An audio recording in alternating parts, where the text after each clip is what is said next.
have it taught in all the schools. I want all the students to know about our history, California history, the United States history, that so many people are not aware of. I remember when my mother was saying, Silvia, nadie sabe de lo que hicimos. Nobody knows about what we did, how we fought for education. And when we decided to fight, we didn't fight for just you. We fought for all the students. And it was that day I promised my mother that I would start talking about it and go around the country to let everybody know about the powerful Latinos that had stood up against the establishment and how courageous they were. It has not been easy going around the country and trying to talk. I've been going around for over 12 years, and I'll go to some schools and I'll ask, does everybody know about Mendez? Can you raise your hand? And I'll have like half of the students will raise their hand and they have never heard about it. And I think it's so important that this is placed in our school books. And I have to tell you that we tried to get it there.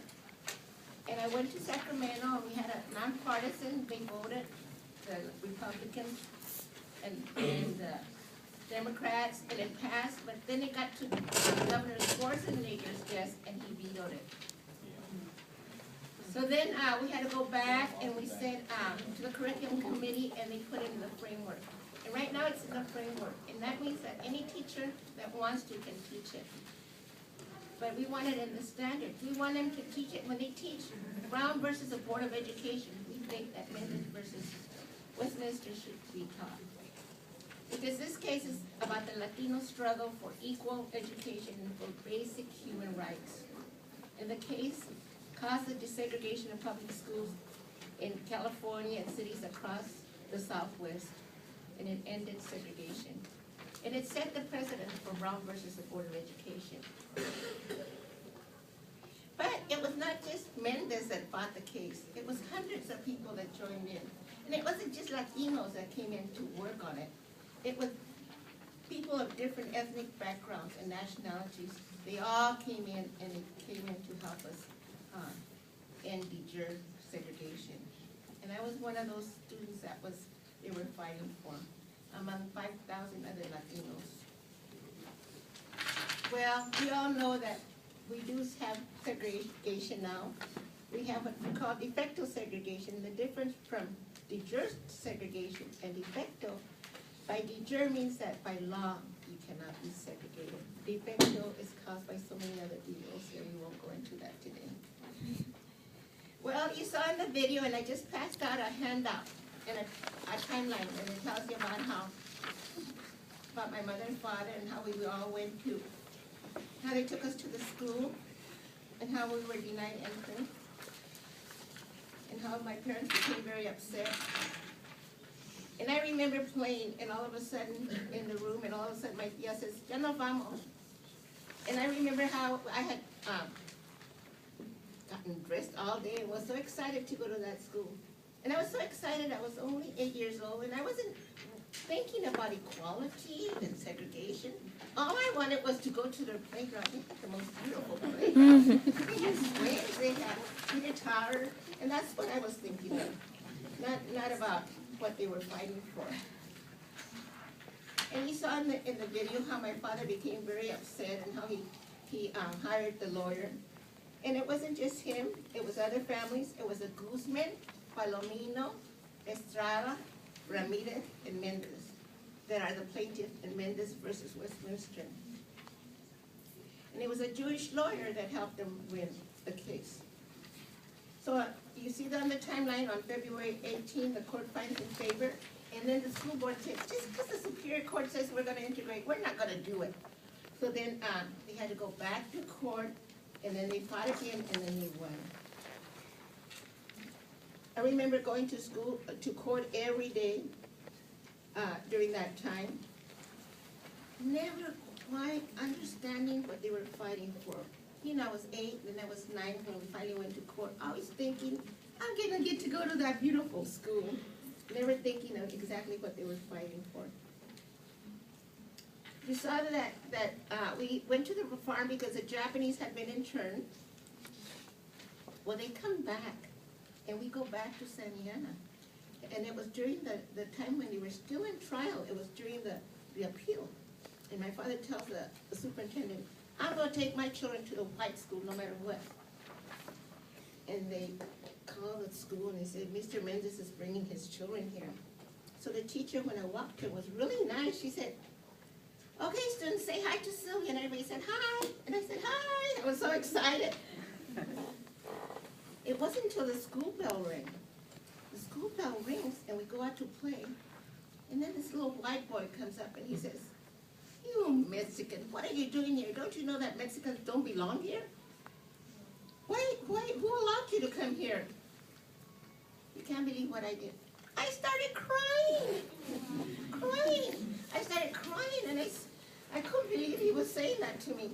So I go home, and I says, Mother, they don't want us there. I don't want to go to that white school. And it was then, I was already close to 10 years old, when she says, Silvia, ¿que no sabes lo que estábamos peleando? Don't you realize why we were going to court every day? You're just as good as he is. We're all equal under God. And of course you're going to go back to school. And of course I went back to school. And of course I continued. And what I tell the students when I go to elementary schools is, we're not born with hatred in our hearts. We're not born as bigots. It's sometimes instilled by us, in us, by society, by our parents.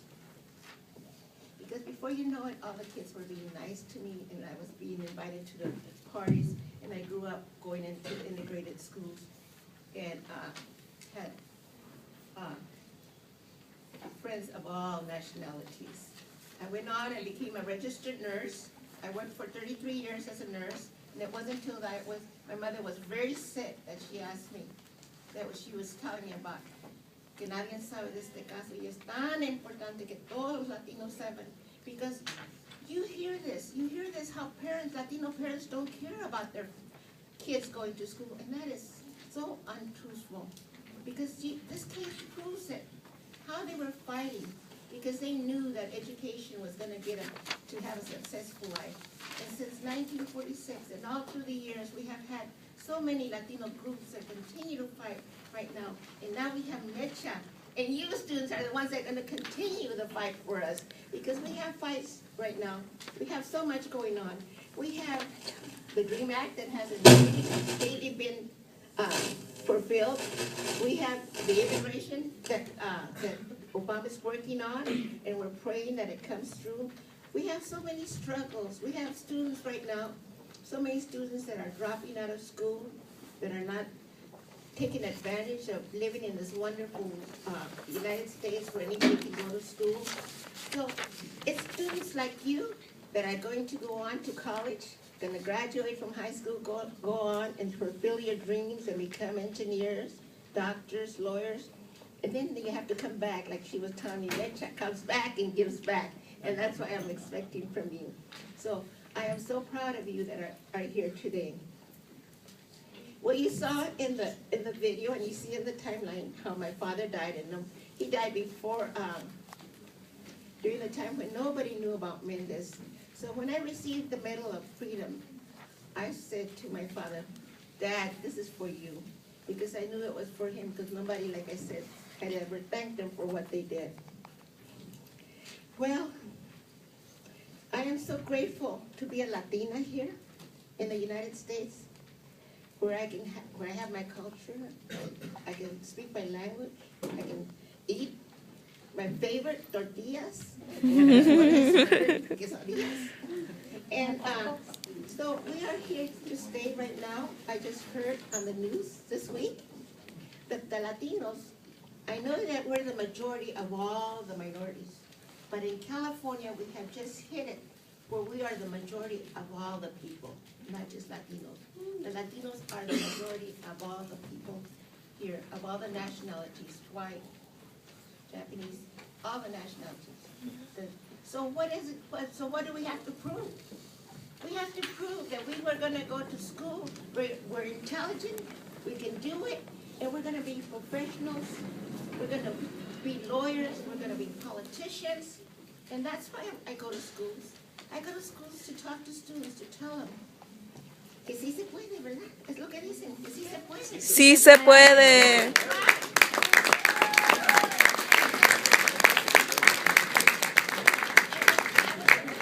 Yesterday, and somebody from Iowa wanted to hear about the Mendez case, and they wanted to Skype. And I said, I don't know how to Skype. I don't know that. And then I'm thinking, I'm telling the students que si se puede. So I says, I have to try. So I know that que si se puede, but that doesn't mean that you don't have to put an effort in it. You have to study.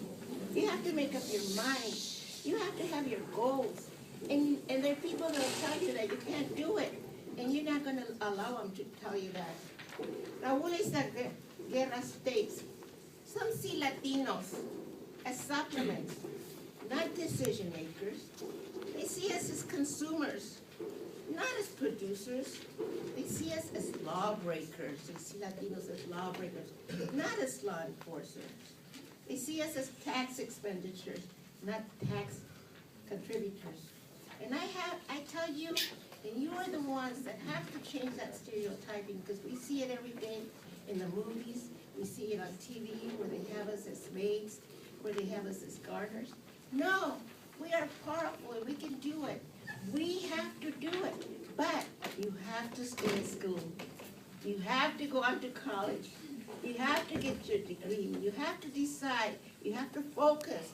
I want to be a lawyer. I want to be a nurse. I was a nurse for 3. I want to be a teacher. But that is how we're going to show that we can do it and we can help this nation continue to be the most powerful nation in the world. I want to thank you for being here today, and now I'm going to stop and let you ask any questions you have of me right now. So think of something right now.